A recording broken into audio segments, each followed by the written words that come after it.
देखो, सदियों से इंसान सत्य की खोज करता आया है। इंसान सदियों से जानना चाहता है कि सच आखिरकार क्या है, क्योंकि इंसान को सच का पता लग गया तो फिर उसी के हिसाब से वो ये पता लगा सकता है कि कौन सा एक्शन सही है, कौन सा एक्शन गलत है।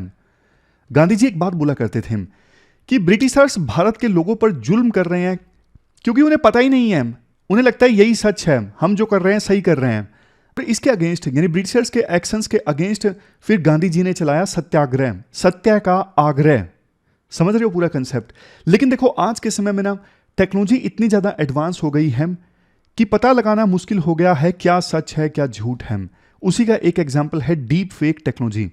ये दो तस्वीरें आप देखिए। कल एक वीडियो वायरल हुई, एक में है रश्मिका मंडाना, पुष्पा मूवी की एक्ट्रेस हैं, और दूसरी तस्वीर में है जारा पटेल। जो वीडियो वायरल हुई थी ना, वो एक्चुअली थी जारा पटेल की, पर डीप फेक टेक्नोलॉजी का इस्तेमाल करके वीडियो को मैनिपुलेट कर दिया गया और लगने लगा कि वीडियो में जारा पटेल ना होके रश्मिका मंडाना है, क्योंकि फेस इनका लगा दिया गया था। लेकिन अगर कोई बोलेगा नहीं तो आप पहचान ही नहीं सकते। तो ये एक ऐसी टेक्नोलॉजी है जो दो देशों के बीच में युद्ध करवा सकती है, दो कम्युनिटीज को आपस में लड़वा सकती है, रिश्तों को तोड़वा सकती है। क्या मतलब है डीप फेक टेक्नोलॉजी का? जब देखो आर्टिफिशियल इंटेलिजेंस या फिर मशीन लर्निंग की सहायता से ना ऑडियो या फिर विजुअल कंटेंट को मैनिपुलेट किया जाता है, तो उसे कहा जाता है डीप फेक। जैसे यही एग्जांपल देखिए, इसमें वीडियो यानी विजुअल कंटेंट को मैनिपुलेट किया गया। समझ गए? कुछ दिनों पहले की बात है, आपको याद होगा शायद, एक तस्वीर वायरल हुई थी। ये रेसलर्स की तस्वीर थी, ओरिजिनल तस्वीर ये थी, लेकिन मैनिपुलेटेड तस्वीर ये वायरल हो गई कि रेसलर्स जो हैं वो तो हंस रहे हैं, पुलिस जब उनको गिरफ्तार कर रही है, यानी ये इनका एक पब्लिसिटी स्टंट है। किस प्रकार से खतरा है डीप फेक टेक्नोलॉजी से, आप एग्जांपल समझिए। जैसे देखो, भारत के अभी इलेक्शंस चल रहे हैं 5 राज्यों में। मान लीजिए कांग्रेस या फिर बीजेपी के किसी लीडर की डीप फेक वीडियो वायरल हो जाए जिसमें वो कुछ ऐसा बोल रहे हैं, किसी कम्युनिटी के अगेंस्ट बोल रहे हैं, वो वीडियो फर्जी हो, आवाज को मैनिपुलेट किया गया है, लेकिन देखो इलेक्शंस तो प्रभावित हो जाएंगे ना। समझ गए? जैसे शिवराज सिंह चौहान है या फिर कमलनाथ है, इनकी डीप फेक वाली वीडियो वायरल हो गई जिसमें वो किसी कम्युनिटी को गाली दे रहे हैं। जब तक देखो वीडियो की जांच होगी तब तक तो इलेक्शंस हो चुके होंगे, रिजल्ट भी आ चुका होगा। तो सोच के देखिए इलेक्शंस को किस प्रकार से मैनिपुलेट किया जा सकता है। आप दूसरा देखिए, किस प्रकार से डीप फेक टेक्नोलॉजी की सहायता से हिंदू मुस्लिम कम्युनिटीज को आपस में लड़वाया जा सकता है। इवन जो सेलिब्रिटीज हैं उनको ब्लैकमेल किया जा सकता है। सेलिब्रिटीज को जैसे ना रेपुटेशन का बहुत खतरा होता है, तो उनको डर लगता है कि हमारी इमेज ना खराब हो जाए, तो उनकी वीडियोस को वायरल करने की, डीप फेक वाली वीडियोस को वायरल की धमकी देकर उनसे एक्सटॉर्शन किया जा सकता है, पैसे ऐंठे जा सकते हैं। फ्रॉड कैसे किया जा सकता है वो आप देखिए। इंग्लैंड में इस प्रकार का फ्रॉड सामने आया था। एक एनर्जी कंपनी थी जर्मनी की, ब्रांच इंग्लैंड में भी थी। इंग्लैंड में जो ब्रांच थी, ब्रांच हेड के पास फोन आता है जर्मनी में कंपनी के सीईओ का कि आप पैसे ट्रांसफर कर दीजिए।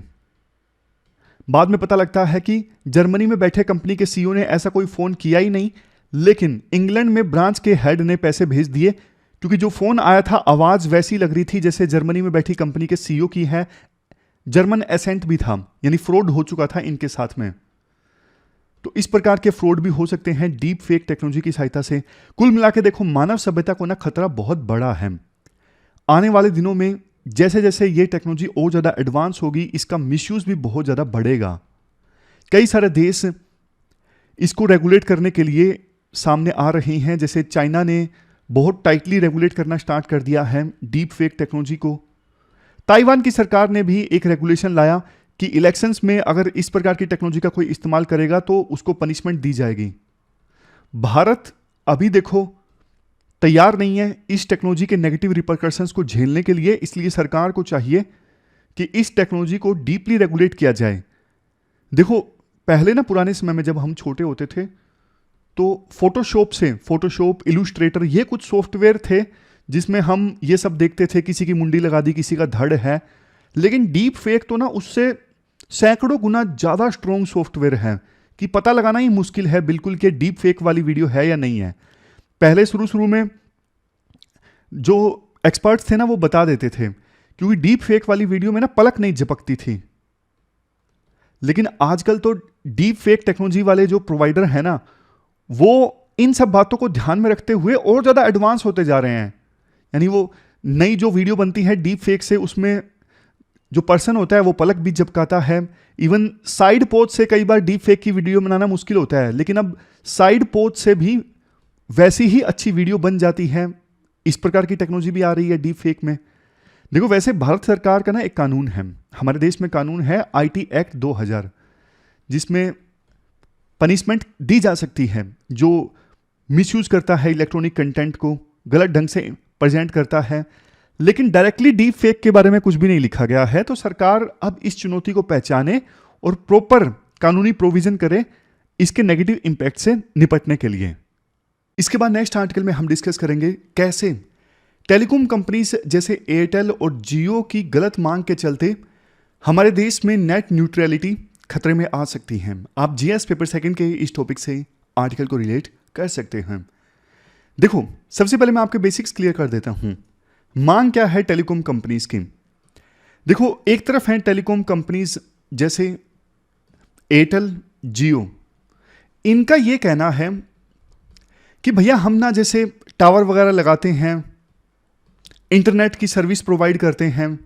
इस इंटरनेट की सर्विस को प्रोवाइड करने में ना हमें बहुत खर्चा आता है, ना सिर्फ टावर्स बल्कि दूसरा इंफ्रास्ट्रक्चर भी। लेकिन देखो, हम तो जैसे तैसे करके इंफ्रास्ट्रक्चर क्रिएट करके इंटरनेट की सर्विस प्रोवाइड करते हैं। बट दूसरी तरफ जो OTT एप्लीकेशंस है ना, जैसे व्हाट्सएप भी एक OTT एप्लीकेशन है, टेलीग्राम भी, नेटफ्लिक्स भी, अमेजॉन प्राइम भी, ये सब OTT एप्लीकेशंस के एग्जाम्पल्स हैं। तो टेलीकॉम कंपनीज का ये कहना है ये OTT एप्लीकेशंस हमारे द्वारा प्रोवाइड किए गए इंटरनेट का इस्तेमाल करते हैं और अपनी सर्विस देते हैं। लेकिन इससे हमें नुकसान होता है। जैसे व्हाट्सएप, टेलीग्राम की सहायता से कॉल हो जाती है, इवन मैसेज भी हो जाता है। तो यूजर्स देखो, जब फ्री में व्हाट्सएप, टेलीग्राम पर कॉल कर सकते हैं, मैसेज कर सकते हैं, तो फिर हमारी सर्विसेज का फायदा कौन उठाएगा पैसे देके? ये बात कहना है टेलीकॉम सर्विस प्रोवाइडर्स का कि इससे हमें नुकसान हो रहा है, क्योंकि आजकल लोग व्हाट्सएप और टेलीग्राम से मैसेज कॉल कर लेते हैं। फिर टेलीकॉम सर्विस प्रोवाइडर्स का यह भी कहना है, जियो, एयरटेल का, हमें तो देखो स्पेक्ट्रम परचेज करना पड़ता है, लाइसेंस लेना पड़ता है, तमाम तरह की फीस देनी पड़ती है सरकार को, हमारा टाइट रेगुलेशन होता है। लेकिन ये जो व्हाट्सएप, टेलीग्राम जैसी कंपनीज है ना, ये OTT एप्लीकेशंस हैं, इनका तो कोई रेगुलेशन नहीं होता इतना टाइट। इनको तो स्पेक्ट्रम का लाइसेंस भी नहीं परचेज करना पड़ता। सरकार इनको बहुत लूजली रेगुलेट करती है, टाइटली रेगुलेट नहीं करती है। तो ये लड़ाई है, एक तरफ टेलीकॉम कंपनीज, दूसरी तरफ OTT प्लेटफॉर्म्स। टेलीकॉम कंपनीज का ये कहना है, जियो, एयरटेल का, कि ये जो OTT प्लेटफॉर्म है ना, इंक्लूडिंग डिज्नी हॉटस्टार, नेटफ्लिक्स जैसे, ये ना हमें एक्स्ट्रा पैसे दें, क्योंकि ये हमारी बैंडविड्थ यूज कर रहे हैं अपने यूजर्स को कंटेंट प्रोवाइड करने के लिए। तो इन OTT प्लेटफॉर्म्स को एक्स्ट्रा पैसे देने चाहिए टेलीकॉम कंपनीज को। यह मांग है टेलीकॉम कंपनीज की। जबकि देखो, OTT प्लेटफॉर्म्स का यह कहना है, भैया एक बात बताओ, इंटरनेट आपका नहीं है, आप इंटरनेट की एक्सेस प्रोवाइड कर रहे हो यूजर्स को, और इसके लिए आप यूजर से पैसा ले रहे हो। जब यूजर्स आपको पैसा दे रहे हैं इंटरनेट इस्तेमाल करने के लिए, फिर आप हमसे पैसा किस चीज का मांग रहे हो? यह तो वही बात हो गई कि टोल प्लाजा पर हर एक व्हीकल जो है वो टोल देता है, लेकिन टोल प्लाजा वाले ना पर्टिकुलर व्हीकल की कंपनी को, फॉर एग्जांपल टाटा के ज्यादा व्हीकल्स चल रहे हैं, ज्यादा गुजर रहे हैं टोल प्लाजा से, तो टोल प्लाजा वाले टाटा के पास अलग से जाते हैं और बोलते हैं कि आपके व्हीकल सबसे ज्यादा आ रहे हैं, तो आप अलग से पैसे भी दीजिए। तो बात वही है कि जब हर एक व्हीकल ओनर टोल प्लाजा से गुजर रहा है और वो अपना टोल दे रहा है, तो अलग से टोल प्लाजा वाले किसी व्हीकल कंपनी के पास कैसे जा सकते हैं ज्यादा पैसा मांगने के लिए? हर एक व्हीकल ओनर जो वहां से गुजर रहा है वो तो अपना टोल दे ही रहा है ना। वही केस यहां पे एप्लीकेबल है कि हर एक यूजर इंटरनेट का पैसा दे रहा है जब, तो फिर टेलीकॉम कंपनीज ओटीटी प्लेटफॉर्म से किस चीज का पैसा मांग रही हैं? अगर टेलीकॉम कंपनीज को लगता है, जियो एयरटेल को लगता है कि देखो उनकी जो कॉस्ट है वो ज्यादा पड़ रही है, तो वो अपने हिसाब से यूजर्स के लिए इंटरनेट महंगा कर सकती हैं। बट इसके लिए अलग से ओटीटी प्लेटफॉर्म से पैसा मांगना, ये देखो नेट न्यूट्रलिटी के अगेंस्ट है। नेट न्यूट्रलिटी का क्या मतलब है? देखो, नेट न्यूट्रलिटी का ये मतलब है कि जो इंटरनेट कंपनीज है ना, हर प्रकार के डेटा को इक्वली ट्रीट करेंगी। आपको एग्जांपल देके समझाता हूं। जैसे जियो कंपनी है, जियो कंपनी इंटरनेट प्रोवाइड करती है, तो जियो कंपनी ना सभी वेबसाइट्स को इक्वली ट्रीट करेगी, सभी यूजर्स को इक्वली ट्रीट करेगी। ऐसा कोई चीज नहीं करेगी कि कुछ वेबसाइट तो जल्दी ओपन हो जाए। फॉर एग्जाम्पल, जियो और अमेजोन की ना साठ गांठ हो जाए, अमेजोन एक्स्ट्रा पैसे दे दे जियो को कि भैया आप हमारी वेबसाइट जल्दी खुलवा देना, और फ्लिपकार्ट की देर से खुले, ऐसा कोई प्रोविजन कर दो तो ज़्यादा प्रोडक्ट्स फिर हमारी वेबसाइट से बिकेंगे, लोग फ्लिपकार्ट का इस्तेमाल करना छोड़ देंगे। तो ये नेट न्यूट्रलिटी के अगेंस्ट है। सभी वेबसाइट्स को, सभी एप्लीकेशंस को, सभी यूजर्स को, सभी डेटा को इक्वली ट्रीट करना होगा इंटरनेट कंपनीज को। अगर वो ऐसा नहीं करती हैं, कुछ यूजर्स को प्रेफरेंस दी जाती है, कुछ वेबसाइट्स को प्रेफरेंस दी जाती है, वो जल्दी ओपन हो जाएं, तो नेट न्यूट्रलिटी हार्म हो जाती है। अभी जो टेलीकॉम कंपनीज डिमांड कर रही हैं ना, वो नेट न्यूट्रलिटी के अगेंस्ट हैं। क्यों? क्योंकि मान लीजिए नेटफ्लिक्स जैसी कंपनीज बैंडविड्थ यूज करने के लिए एक्स्ट्रा पैसे नहीं देती हैं, तो फिर जियो जैसी कंपनीज ऐसा कोई प्रोविजन कर सकती हैं कि ये वेबसाइट धीरे धीरे खुलेंगी, यहां पे आप मूवी नहीं देख सकोगे। राइटर कहते हैं देखो, ये जो कंपनीज है ना OTT platforms, Netflix, Amazon prime, ये ऑलरेडी खर्चा करती हैं। मतलब इनकी वेबसाइट्स अच्छे से खुले, जल्दी से खुले, इसके लिए ये कंपनीज कंटेंट डिलीवरी नेटवर्क पर खर्चा करती हैं, ताकि एक पाथवे बन जाए और आसानी से यूजर्स मूवी देख सकें इनकी वेबसाइट्स पर। और अगर ये पैसा दे भी दें, Netflix, Amazon prime, internet service providers को पैसा दे भी दें, तो ऐसा तो है नहीं कि ये अपनी जेब से भरेंगे। नेटफ्लिक्स का प्लान महंगा हो जाएगा, अमेजोन प्राइम का जो प्लान है वो महंगा हो जाएगा। अल्टीमेटली कॉस्ट किस पे आ रही है? यूजर्स पे आ रही है। फिर यूजर्स तो दो बार पैसा देंगे ना, एक बार इंटरनेट परचेज करने के लिए, फिर दूसरी बार नेटफ्लिक्स को जो पैसा देंगे उसमें वो कॉस्ट भी शामिल है, क्योंकि इन्होंने इंटरनेट को इस्तेमाल किया है। डबल डिप हो गया यूजर्स के लिए। तो इंटरनेट इस्तेमाल करने के लिए वो उन्होंने दो बार पैसा दिया, क्योंकि नेटफ्लिक्स जैसी कंपनीज अपने जेब से नहीं भरेंगी। अगर उन्हें इंटरनेट कंपनीज को देना पड़ा तो वो अल्टीमेटली बर्डन डालेंगी कस्टमर्स पर, यूजर्स पर। इसके बाद राइटर बोलते हैं देखो, ओटीटी सर्विसेज की ना अपनी अलग मार्केट है। जैसे Netflix, Disney Hotstar, Amazon prime, ये सब आपस में लड़ रहे हैं, आपस में कॉम्पिटिट कर रहे हैं, कौन बेस्ट कंटेंट प्रोवाइड करेगा। तो यूजर्स इनको ना कंटेंट के आधार पे पैसा देते हैं, ना कि इंटरनेट के लिए, कि इन वेबसाइट्स पे कंटेंट मिल रहा है, मूवीज मिल रही हैं, वेब सीरीज मिल रही हैं, उसके लिए कस्टमर्स इनको पे करते हैं। लास्ट में आर्टिकल में ये कहा जाता है, हमारे देश में टेलीकॉम कंपनीज को रेगुलेट करने वाली जो बॉडी है ना, telecom regulatory authority of India, ये बॉडी एक रेगुलेशन लेके आई थी 2016 में कि ना डिस्क्रिमिनेटरी टैरिफ नहीं हो सकते डेटा सर्विसेज के लिए। उस समय ना एक बहुत बड़ी कंट्रोवर्सी पैदा हुई थी। फेसबुक एक कंसेप्ट लेके आया था कि जिसके पास इंटरनेट नहीं भी है ना, वो कुछ वेबसाइट्स को फ्री में एक्सेस कर सकता है, फॉर एग्जाम्पल फ्लिपकार्ट को। तो इस पर एक बहुत बड़ी कंट्रोवर्सी पैदा हो गई थी कि ये वेबसाइट्स जो फ्री में एक्सेस की जा सकती हैं, तो इनको तो एडवांटेज मिल गया, इनको यूज भी किया जाएगा, तो डेटा का बर्डन यूजर पे नहीं आएगा। तो ये तो डिस्क्रिमिनेशन वाली बात हो गई ना, इन वेबसाइट्स को प्रेफरेंस देने वाली बात हो गई। तो ट्राई इसके खिलाफ रेगुलेशन लेके आया था, और फेसबुक का फ्री बेसिक्स प्लेटफॉर्म जो है उसको इंडिया में विड्रॉ करना पड़ा था। बाद में 28 नवंबर 2017 को ट्राई ने कॉम्प्रिहेंसिव रिकमेंडेशंस रिलीज की थी, और इंडिया में नेट न्यूट्रलिटी का जो कंसेप्ट है वो अडॉप्ट किया गया था। उस समय ट्राई ने जो रेगुलेशंस जारी की थी ना, उनको वर्ल्ड के दूसरे हिस्सों में भी काफ़ी अप्रिशिएट किया गया था।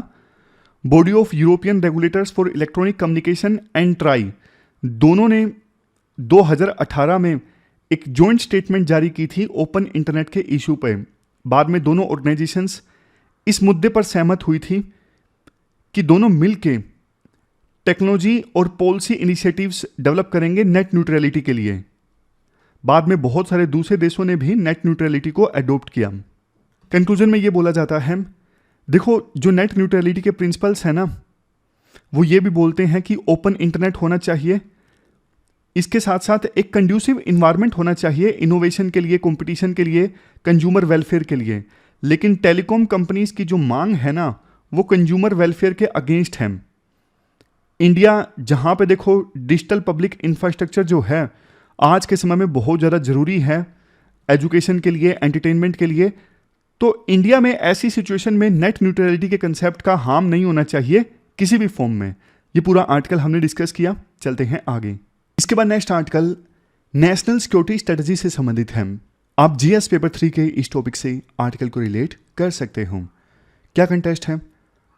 देखो, ऐसी न्यूज़ आ रही है कि सरकार ना नेशनल सिक्योरिटी स्ट्रेटजी संबंधित डॉक्यूमेंट तैयार करवा रही है और इसके लिए अलग अलग मिनिस्ट्रीज से इनपुट मांगी गई है। एक क्वेश्चन मैं आपसे पूछता हूं, नेशनल सिक्योरिटी स्ट्रेटजी से आपका क्या मतलब है?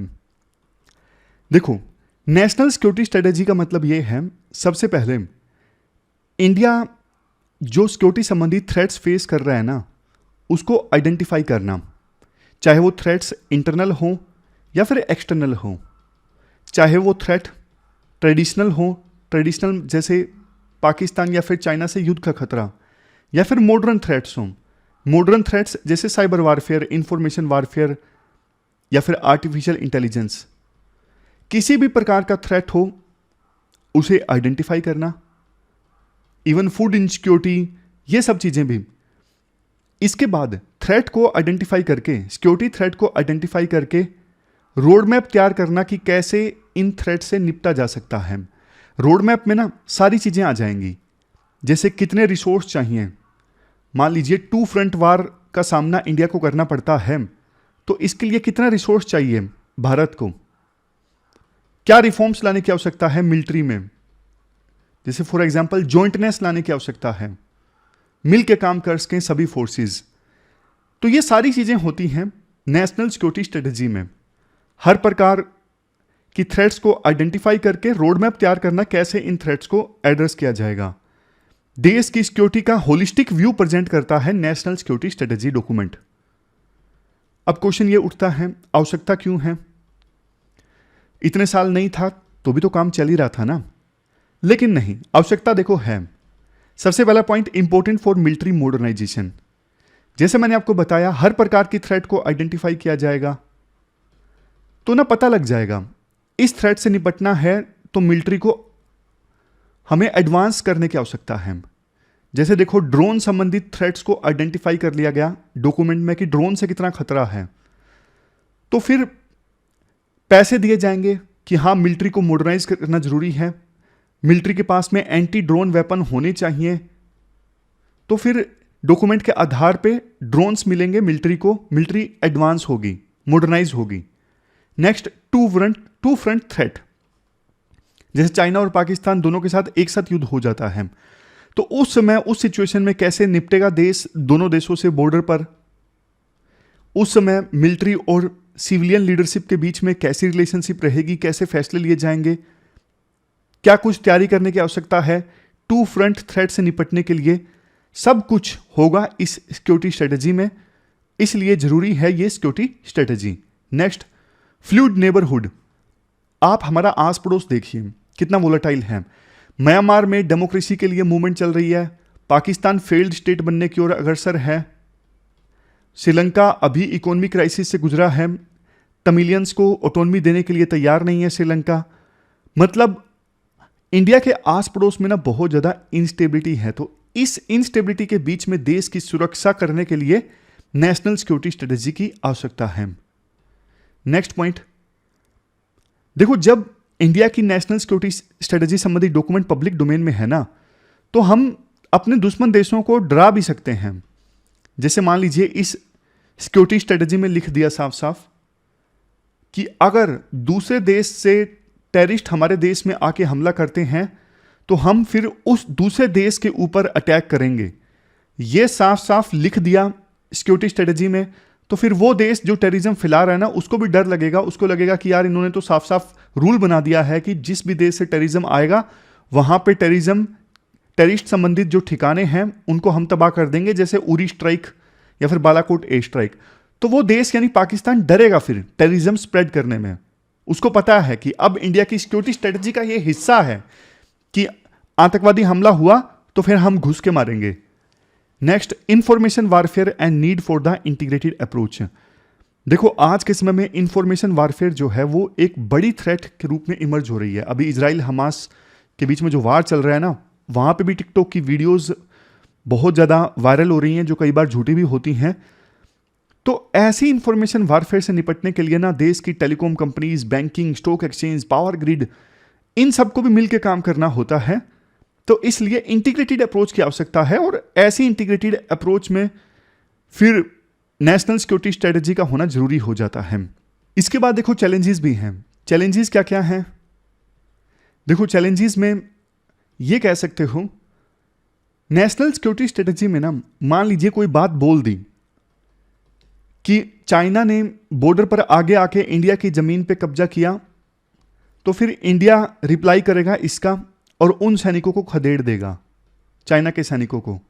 मान लीजिए लिख दिया ये डॉक्यूमेंट में, सिक्योरिटी स्ट्रेटजी में ये बात लिख दी गई, तो बाद में ना सरकार के पास फिर फ्लेक्सिबिलिटी नहीं रहेगी नेगोशिएशन की। नेगोशिएशन की ना कई बार फ्लेक्सिबिलिटी होना जरूरी है। नेक्स्ट, अब सिक्योरिटी में ना कई बार बहुत खतरा ना आपको फ्रेंडली कंट्रीज से भी होता है, लेकिन दूसरे तरीके से। जैसे अभी ना रशिया के ऊपर हमारी डिपेंडेंसी काफ़ी ज़्यादा है हथियारों के लिए, तो कायदे से ये बात लिखी जाएगी सिक्योरिटी स्ट्रेटजी में कि इंडिया को अपनी जो डिपेंडेंस है मिलिट्री इक्विपमेंट्स के लिए रशिया से ऊपर कम करनी होगी, डाइवर्सिफाई करनी होगी अपनी मिलिट्री नीड्स को, मिलिट्री इंपोर्ट को। अब ये चीज़ साफ साफ लिख दी गई ना, तो ये बात रशिया को बुरी लग जाएगी, रशिया के नाराज होने का खतरा है। तो सिक्योरिटी स्ट्रेटजी में ना सोच समझ के बातें लिखनी पड़ती हैं। और स्ट्रेटेजिक एम्बिग्युइटी कई बार इंडिया बना के रखता है ना, तो उसका फायदा होता है। स्ट्रेटेजिक एम्बिग्युइटी मतलब पता नहीं है दुश्मन देश को कि इंडिया कैसे एक्शन लेगा, किस प्रकार से इंडिया रिप्लाई करेगा, संदिग्ध है। इंडिया ने कुछ क्लियर नहीं किया है। कई बार ये स्टैंड भी ना काफ़ी फायदेमंद होता है, बजाय इसके कि अगर दुश्मन देश को पता है कि हाँ हमने हमला किया तो इंडिया उसका जवाब इस प्रकार से देगा, तो फिर दुश्मन देश ना पहले से तैयार हो जाता है इंडिया के हमले के लिए, इंडिया के जवाब के लिए। जबकि इंडिया ने अगर स्ट्रेटेजिक एम्बिग्युइटी रखी है, बताया ही नहीं है दुश्मन देश को कि आपने हमें नुकसान पहुंचाने की कोशिश की तो हम इस प्रकार से एक्शन लेंगे, तो दुश्मन देश के मन में ना डर रहता है कि पता नहीं यार इंडिया क्या कर देगा। इसके बाद एक पॉइंट ये भी आता है, अलग अलग फोर्सेस की, अलग अलग इंटेलिजेंस एजेंसी की, डिपार्टमेंट की, मिनिस्ट्रीज की राय जो है अलग अलग है। सबकी राय को कन्वर्ज करके एक नेशनल सिक्योरिटी स्ट्रेटजी संबंधी डॉक्यूमेंट बनाना बहुत दिक्कत वाली चीज़ है, चैलेंज वाली चीज़ है। लास्ट में देखो वे फॉरवर्ड में यही कहा जाता है कि आवश्यकता तो है नेशनल सिक्योरिटी स्ट्रेटजी की, बहुत ज़्यादा यूजफुल होगी नेशनल सिक्योरिटी स्ट्रेटजी। पोटेंशियल जो एडवर्सरीज हैं दुश्मन देशों के against credible military deterrence maintain करेगी। हमारी नेशनल और टेरिटोरियल इंटरेस्ट जो हैं लैंड पे, सी पे, एयर में, स्पेस में, साइबर स्पेस में, उनको डिफेंड करेगी ये स्ट्रेटजी। इसके अलावा लैंड, एयर, मैरीटाइम बॉर्डर्स, इन सब की सर्विलियंस, इन सब को गार्ड करना, island territories, trade routes, disputed borders, इन पे कोई भी थ्रेट है उनसे कैसे निपटा जाए, वो सारा होगा नेशनल सिक्योरिटी स्ट्रेटजी में। इसके बाद देखो नॉर्मल से पॉइंट्स हैं, कंसेप्ट नहीं है। जैसे युद्ध की सिचुएशन में या फिर पीस की सिचुएशन में ट्राई सर्विस जो है, तीनों सर्विसेज की जो जॉइंट कमांड है वो क्विकली रिस्पॉन्ड करे, उसकी कैपेबिलिटी को मेंटेन करना। Intelligence mechanism full proof and well coordinated होना चाहिए, इजराइल की तरह नहीं कि इतना बड़ा हमला हो जाए पता नहीं। वेरियस इंटेलिजेंस एजेंसीज के बीच में कोऑर्डिनेशन होना चाहिए। साइबर और इंफॉर्मेशन डोमेन में अटैक्स को प्रिवेंट करना, मतलब ये सब चीज़ों पे ध्यान दिया जाएगा नेशनल सिक्योरिटी स्ट्रेटजी में। Maintain rapid response capability, terror strike होता है तो कैसे एकदम से रिस्पॉन्ड किया जाएगा, जैसे इजराइल में हुआ। आरोप लगे कि वहाँ की आईडीएफ ने ना थोड़ा टाइम लगा दिया रिस्पॉन्ड करने में, ऑपरेशनली थोड़ा ढीले पड़ गए वो, एक दिन का समय लगा उन्हें पूरी तरह से एक्टिव होने में। हालांकि एक्टिव हो गए थे, पूरी फोर्स एक्टिव नहीं हुई थी, छुट्टी का दिन था। वे फॉरवर्ड जो एंटी इंडिया प्रोपगेंडा है जो दुश्मनों के द्वारा फैलाया जाता है उसे न्यूट्रलाइज करना। डायस्पोरा इंडिया का जो दूसरे देशों में है उसके इंटरेस्ट को प्रमोट करना। इंटरनल थ्रेट्स जैसे टेररिज्म, इंसर्जेंसी, सिसेशनिस्ट मूवमेंट्स, इनसे निपटना। कुल मिला के वे फॉरवर्ड में सारी बातें हैं कि नेशनल सिक्योरिटी स्ट्रेटेजी में ना ये सारी चीज़ें होंगी, कैसे इन सब चीज़ों से निपटा जाए, क्या रिफॉर्म्स लाए जाएं, क्या रोड मैप होगा इन थ्रेट से निपटने के लिए। चलते हैं आगे। उसके बाद देखो द हिंदू का एक आर्टिकल है, इसमें जो बात बोली जाती है जल्दी से मैं आपको बता देता हूं अगर कहीं यूज हो पाए तो। देखो इजराइल ना 2007 के बाद से ही पीरियोडिकली यानी हर 1-2 साल बाद गाजा पट्टी पर हमला करता आया है। कभी एयर स्ट्राइक्स 2009 में, 2014 में ग्राउंड इन्वेजन। इजराइल का पर्पस ये था कि समय समय पर ना गाजा पट्टी पर स्ट्राइक करके हमास को कंट्रोल में रखा जाए, इससे थ्रेट कंट्रोल में रहेगी। देखो समय समय पे इजराइल जो हमला करता आया ना हमास के ऊपर, उससे हमास कमजोर तो हुआ लेकिन ना और ज्यादा डिटरमाइंड हो गया। तभी वो इतना बड़ा अटैक कर सका 7 अक्टूबर को, क्योंकि इजराइल ने ना इजराइल पैलेस्टीन के बीच में जो रूट काज है ना उसको कभी एड्रेस ही नहीं किया, 2 स्टेट सॉल्यूशन। जब तक आप पॉलिटिकल जो काज है, पॉलिटिकल जो रीजन है उसे एड्रेस नहीं करोगे ना तो खतरा कभी खत्म होगा ही नहीं। राइटर कहते हैं यही गलती इंडिया भी कर रहा है। इंडिया ना कश्मीर में ऑपरेशनल सुपीरियोरिटी पे फोकस कर रहा है, अच्छी बात है, मतलब मिलिट्री पे फोकस कर रहा है, टेक्नोलॉजी पे फोकस कर रहा है, टेररिज्म से निपटने के लिए, वो अच्छी चीज है। बट इसके साथ साथ इंडिया को ना पॉलिटिकल सॉल्यूशंस पे भी ध्यान देना चाहिए। अगर इंडिया पाकिस्तान के साथ या फिर कश्मीर में पॉलिटिकल जो सॉल्यूशंस हैं उन पे ध्यान नहीं देगा ना तो फिर जैसा इजराइल के साथ हुआ वैसा ही इंडिया के साथ भी हो सकता है। इसलिए इंडिया को इजराइल से लेसन सीखना चाहिए और जम्मू एंड कश्मीर का स्टेटहुड इंश्योर करना चाहिए। इससे लोगों की जो डेमोक्रेसी में भागीदारी है वो और सुनिश्चित होगी। ये तो देखो बड़े बड़े वेटरन्स ने भी कहा है कि मिलिट्री कभी लॉन्ग टर्म सॉल्यूशन नहीं प्रोवाइड कर सकती, military short term solution provide कर सकती है। लॉन्ग टर्म सॉल्यूशन आता है बातचीत से, नेगोशिएशन करके। पॉलिटिकल सॉल्यूशन जो होता है वो लॉन्ग टर्म सॉल्यूशन होता है। हालांकि देखो ये राइटर के व्यू हैं, इसके विपरीत भी बहुत सारे आर्ग्यूमेंट्स दिए जा सकते हैं। जैसे चाइना ने अपने देश में तिब्बत में, मान लीजिए तिब्बत में इंसर्जेंसी को ऑलमोस्ट खत्म ही कर दिया। आप देख लीजिए तिब्बत पे पूरी तरह से अब चाइना का कब्जा है। हाँ, जिनजियांग रीजन में अभी भी थोड़ी बहुत इंसर्जेंसी है लेकिन ज्यादा नहीं है। तो चाइना की जो अप्रोच थी ना वो सख्त अप्रोच थी कि दबा दो पूरी तरह से इंसर्जेंसी को, वहां पे डेमोग्राफी चेंज कर दो पूरी तरह से। इवन चाइना तो माइनॉरिटीज को, वहां पे जो माइनॉरिटी मुस्लिम्स हैं, उइगर, उनको अपना धर्म भी प्रैक्टिस नहीं करने देता। तो चाइना की जो अप्रोच है ना वो थोड़ी हार्ड है इंसर्जेंसी को हैंडल करने में, और वो अप्रोच चाइना की सफल भी साबित हुई है। तो राइटर के अपने व्यूज हैं, राइटर के व्यूज के अगेंस्ट आर्गुमेंट्स भी दिए जा सकते हैं। आप बताइए आपकी क्या राय है। लास्ट में क्वेश्चंस देख लीजिए जो आपको अटेम्प्ट करने हैं। 2 क्वेश्चंस आपको अटेम्प्ट करने हैं। एक तो देखो डीप फेक से संबंधित है और दूसरा मेंस का क्वेश्चन आपको अटेम्प्ट करना है नेशनल सिक्योरिटी स्ट्रेटजी से संबंधित। शुरुआत में अर्जेंट नीड बताना है कि क्या हो सकता है इसको फॉर्मुलेट करने की। उसके बाद पोटेंशियल एरियाज ऑफ फोकस जिस पे नेशनल सिक्योरिटी स्ट्रेटजी को फोकस करना चाहिए। लास्ट में एक प्री का क्वेश्चन है जो आपको अटेम्प्ट करना है। 2017 में यूपीएससी ने ये क्वेश्चन पूछा था। क्वेश्चन ये है, इनमें से कौन सी बॉडी को लीगली जरूरी है हर प्रकार के साइबर सिक्योरिटी इंसिडेंट के बारे में सरकार को बताना। कौन कौन सी बॉडीज को जरूरी है? क्या सर्विस प्रोवाइडर्स को जरूरी है, डेटा सेंटर्स को, बॉडी कॉर्पोरेट को? सोच के देखिए क्या है इसका आंसर। किस किस को साइबर सिक्योरिटी इंसिडेंट के बारे में बताना लीगली जरूरी है, मैंडेटरी है? छुपाएंगे तो फिर केस दर्ज हो सकता है, कार्रवाई होगी।